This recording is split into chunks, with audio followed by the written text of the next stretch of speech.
علیکم ناظرین، آج بہت بڑی اور بہت بری خبر ہے۔ سعد حسین رضوی صاحب اور مسجد رحمۃ اللہ عالمین کے متعلق حکومت نے چیف جسٹس نے فیصلے کو مسترد کر دیا اور جج صاحب نے انکار کر دیا اور کہا کہ یہ فیصلہ اگلی 20 تاریخ کو ہوگا۔ بہت بڑی خبر ہے اور تاریخ لبیک کے لیے کیا اور کارکنان اب کیا کرنے جا رہے ہیں، بہت بڑا کچھ ہونے والا ہے۔ اس ویڈیو کے اندر آپ کو بتائیں گے،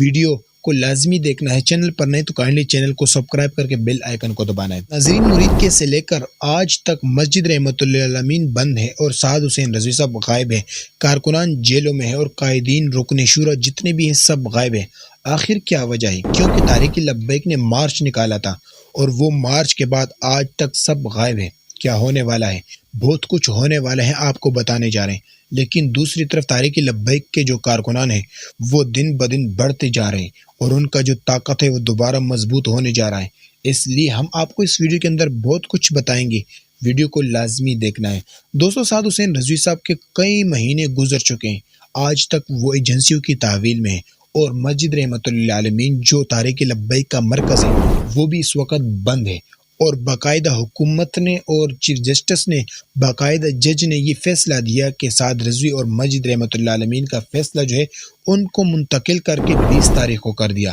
لیکن اس وقت تاریخ لبیک کے کارکنان دوسری تیاری میں ہیں، وہ ٹرینڈ چلانے جا رہے ہیں، یعنی تاریخ لبیک کے جتنے بھی کارکنان ہیں وہ ٹرینڈ کی کوشش کر رہے ہیں تاکہ وہ بتا دے کہ سعد حسین رضوی ناحق میں وہ قید ہے۔ مسجد رحمۃ اللہ عالمین جو مسجد عبادت گاہ ہے وہ ناحق میں بند ہے 4 ماہ سے، اور یہ بہت بڑا طاقت دکھانے والے ہیں۔ اس وقت جتنے بھی علماء ہیں وہ بھی اکٹھا ہونے جا رہے ہیں اور اس وقت سعد حسین رضوی صاحب کو غائب کر دیا گیا ہے، کیونکہ سعد حسین رضوی صاحب کو میدان میں لانا نہیں چاہتے تھے۔ وجہ یہی ہے کہ سعد حسین رضوی اگر میدان میں آ گئے اور ان کو جیل میں ڈال کے عدالت میں پیش کیا گیا تو پھر مرید کے جو سب کچھ جو نشانات تھے، جو آپریشن ہوا، اس کا جواب حکومت کو دینا ہوگا۔ دوستو، آپ کو معلوم ہے کہ سعد حسین رضوی اس وقت طاقت بن چکا ہے، تاریخ لبیک جو جماعت ہے وہ ایک طاقت بن چکی ہے اور کارکنان دن بدن بڑھتے جا رہے ہیں، مضبوط ہوتے جا رہے ہیں، اور دوسری طرف باقاعدہ کارکنان جو ہے ٹی ایل پی اور تحریک انصاف وہ بھی اپنے مسئلے میں پھنسے ہوئے ہیں۔ لیکن دوستو یاد رکھیے کہ تاریخ لبیک کے کارکنانوں نے کہا کہ ہم سعد حسین رضوی صاحب کے پیچھے آواز اٹھائیں گے، اور باقاعدہ انہوں نے پوسٹ کی کہ ہم سعد حسین رضوی صاحب کے حق میں بولیں گے۔ کیوں سعد حسین رضوی صاحب کو حکومت نے گرفتار کیا اور آخر یہ سماعت کیوں نہیں کر رہے ہیں؟ کیوں مسجد رحمۃ اللہ عالمین کو نہیں کھول رہے ہیں؟ آخر وجہ کیا ہے؟ آخر وجہ یہی ہے کہ مرید کے میں جو بڑا آپریشن ہوا یہی وجہ تھا کہ اس کے پیچھے بہت بڑا راز ہے، اور اس مسئلے کے پیچھے ہمارے پاکستان کے حکمران نہیں بلکہ دنیا کی پوری بڑی طاقت ہے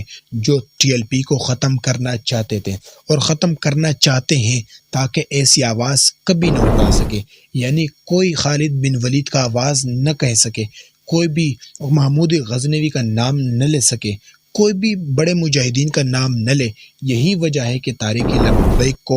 دبایا، اس وجہ سے مرید کے میں اتنا بڑا آپریشن ہوا۔ اس کے باوجود دن بدن تاریخ لبیک کے کارکنان مضبوط ہو رہے ہیں، بڑھ رہے ہیں اور کہہ رہے ہیں کہ ہم اپنے قائد کے لیے آواز اٹھائیں گے، اور اسی لیے قائد کے لیے آواز اٹھائیں کہ قائد نے فلسطین کے لیے آواز اٹھائی اور جو مارچ کیا، اظہار یکجہتی کی، وہ بھی فلسطین کے ساتھ کی۔ اتنا بڑا دیکھتے ہیں اب کیا ہوتا ہے، کیونکہ اس بہت بڑی بات ہے اور حکومت نے بھی فیصلہ مسترد کر دیا، اور اس وقت تاریخ لبیک کے جو قائدین ہیں اور تاریخ لبیک کے کارکنان فل غصے میں، وہ کہہ رہے کہ آخر کیا وجہ ہے جو سعد حسین رضوی صاحب کو میدان میں لانا نہیں چاہتے۔ یہی وجہ ہے کہ اگر سعد حسین رضوی صاحب میدان میں آ گئے تو بہت بڑا ہو جائے گا، اور اسی وجہ سے سعد حسین رضوی صاحب کو فیصلہ نہیں ہونے دیتی، یعنی سعد حسین رضوی صاحب، کارکنان اور قائدین رکن شورا سب جیلوں میں ہیں، سب ایجنسیوں کی تحویل میں ہیں، گرفتاری ہو جاتی ہے، پھر رہائی ہو جاتی ہے، پھر گرفتاری ہو جاتی ہے۔ یہی وجہ ہے کہ حکومت نے اس بات کو ختم کرنے کی کوشش کی۔ لیکن دوستو، تاریخ لبیک کے کارکنانوں نے کہا کہ ہم پھر ٹرینڈ چلائیں گے، دن بدن ٹرینڈ چلائیں گے، اور یہ ٹرینڈ اس وقت تک چلے گا جو ظلم کے خلاف ہم آواز اٹھائیں گے، اس ظلم کو ختم نہ کیا جائے۔ دوستو، پاکستان کے اندر جمہوریت ہے اور ہر کسی کو یہ حق حاصل ہے کہ وہ اپنے ملک کے اندر اپنے حق کے لیے لڑے، اور پھر جو تاریخ لبیک نے جس مقصد کے لیے آواز اٹھائی تو وہ مقصد صرف غزہ اور فلسطین کے ساتھ اظہار یکجہتی، اور باقاعدہ سعد رضوی نے اعلان بھی کیا تھا کہ ہم کوئی مطلب لے کے نہیں، کوئی مقصد نہیں لے کر آئے، بر یہی مقصد ہے کہ فلسطین کے لیے آواز اٹھائی اور غزہ کے مظلوموں کے لیے آواز بن رہے ہیں۔ لیکن دوستو یاد رکھیں، تحریک لبیک اتنی بڑی جماعت، اس وقت ان کے کارکنان، ان کے قائدین، ان کے رکن شورا سب غائب ہیں، اور آخرکار اگر اس سب میدان میں آ گئے تو پھر حکومت کے لیے بہت بڑا خطرہ ہو سکتا ہے، اور خطرہ بنے گا بھی، کیونکہ تحریک لبیک کے کارکنان، قائدین اور جو